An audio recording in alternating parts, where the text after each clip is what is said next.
شب برات جو ہے نا، شب برات یہ بہت ہی برکت، فضیلت، رحمتوں والی رات ہے۔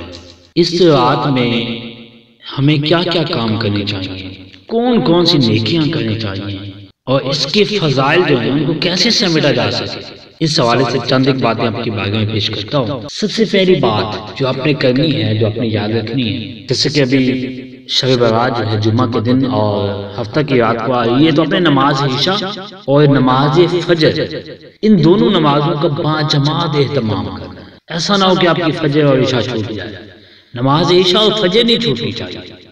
اور نمبر 2، اس رات میں عبادت کی کثرت کرنی چاہیے۔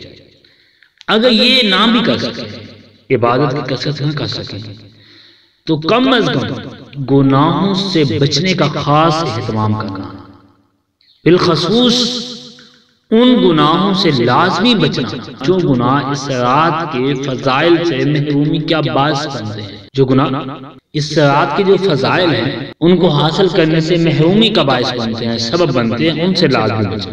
نمبر 3، اس رات میں توبہ اور استغفار اور نبی پاک صلی اللہ علیہ وسلم کی ذات پر کثرت سے درود پاک اور ہر قسم کی فضول رسم اور فضول کاموں سے بچنا۔ نمبر 4، اپنے لیے اور پوری امت کے لیے ہر قسم کی خیر اور برکت کی دعا کرنا۔ نمبر 5، استطاعت کے مطابق ذکر، اوراد، نوافل، تلاوت قرآن کا اہتمام کرنا۔ نمبر 6، اگر آسانی ہو، ممکن ہو تو 15 شعبان کا روزہ لازمی رکھنا۔